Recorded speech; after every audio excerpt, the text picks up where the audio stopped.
Hi అండి. Welcome back to my YouTube channel. ఈరోజు వచ్చేసి ఇంకో మంచి టిప్‌తో మీ ముందుకు వచ్చేసాను.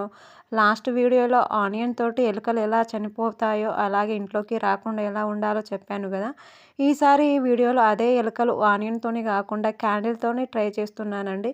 ఈ ప్రాసెస్ నేను ట్రై చేశాను. నాకు వర్కౌట్ అయింది కాబట్టి నేను మీతోని షేర్ చేసుకుంటున్నాను. మీలో ఎవరికైనా యూజ్ అయితే తప్పకుండా చూడండి. ఒకవేళ వీడియో నచ్చితే లైక్ చేయండి, షేర్ చేయండి, కామెంట్ చేయండి. ప్లీజ్ ఫస్ట్ టైం ఎవరైనా నా ఛానల్‌ని చూస్తుంటే సబ్స్క్రైబ్ చేసుకోండి. వీడియోలోకి వెళ్ళిపోదాం ఇప్పుడు. అయితే ఫస్ట్ ఒక క్యాండిల్ తీసుకోవాలి. క్యాండిల్‌ని తీసుకొని ఒక తురిమే స్ట్రైనర్‌ని తీసుకొని దాంట్లో ఆ స్ట్రైనర్‌తో తురుముకోవాలి క్యాండిల్‌ని.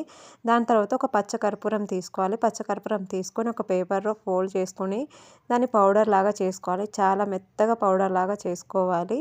ఆ పౌడర్‌ని అలాగే క్యాండిల్ తురుముకున్న ఆ పౌడర్‌ని రెండిటిని కలుపుకోవాలి. ఈ తెల్ల కర్పూరం వాసన అనేది ఎలుకలకు అస్సలు నచ్చదండి. దీనివల్ల చాలా యూజెస్ ఉంటాయి. చాలా బెనిఫిట్స్ ఉంటాయి. అయితే క్యాండిల్ పౌడర్‌ని అలాగే కర్పూరం పౌడర్‌ని బాగా కలుపుకోవాలి. కలుపుకున్న తర్వాత ఇందులో కొంచెం నేను చక్కెర తీసుకుంటున్నాను.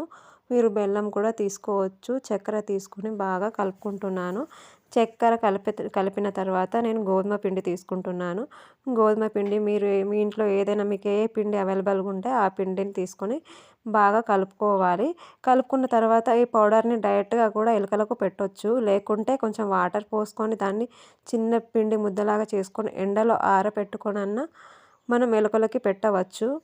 ఈ పిండిని నేనైతే బాగా కలుపుకున్నాను. కలుపుకొని ఒక 5 మినిట్స్ అట్లా ఆరనిచ్చిన తర్వాత ఆ మిశ్రమం చక్కెర బాగా కలిసిన తర్వాత డైరెక్ట్‌గానే పెట్టుకోవచ్చు. లేదంటే ఇలా వాటర్ పోసుకొని ముద్దలాగా చేసుకొనన్నా పెట్టుకోవచ్చు. ఈ షుగర్ అనేది స్వీట్‌నెస్ వస్తుంది కదా! ఈ స్వీట్‌నెస్‌కి ఎలుకలు కానీ, బొద్దింకలు కానీ, పందికొక్కులు కానీ మనకు మన ఇంటి చుట్టుపక్కల ఏ జంతువైనా వస్తే ఈ ముద్దలనేది తినడం జరుగుతుంది. తినడం వల్ల అవి ఇంకోసారి మన ఇంటి సైడ్ రాకుండా ఉంటాయి.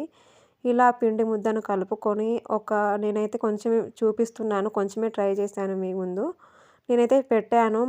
నెక్స్ట్ డే నుంచి మా ఇంటి దగ్గరకైతే ఎలుకలు గానీ, పందికొక్కులు అనేటివి ఏం రాకుండా ఉన్నాయి. ఇలా ఒక 5, 6 చిన్న ముద్దలు తీసుకొని ఆ ముద్దల్ని ఎండలో ఆరబెట్టుకోవాలి. ఆరబెట్టిన తర్వాత డైరెక్ట్‌గా తీసుకెళ్ళి మన సింక్ దగ్గర గానీ, గ్యాస్ దగ్గర కానీ, వాటర్ పోయే ప్లేసెస్ దగ్గర కానీ, డోర్స్ దగ్గర కానీ, ఎలాంటి బస్తాలల్ల దగ్గర కానీ ఎలుకలనేటివి ఆటోమేటిక్‌గా రావడం అనేది జరుగుతాయి. ఆ ప్లేసెస్‌లో వెళ్ళి మనం ఈ ముద్దల్ని పెట్టడం జరిగితే నెక్స్ట్ డే నుంచి ఈ ముద్దలు తిని నెక్స్ట్ డే నుంచి ఎలుకలనేటివి రాకుండా ఉంటాయి.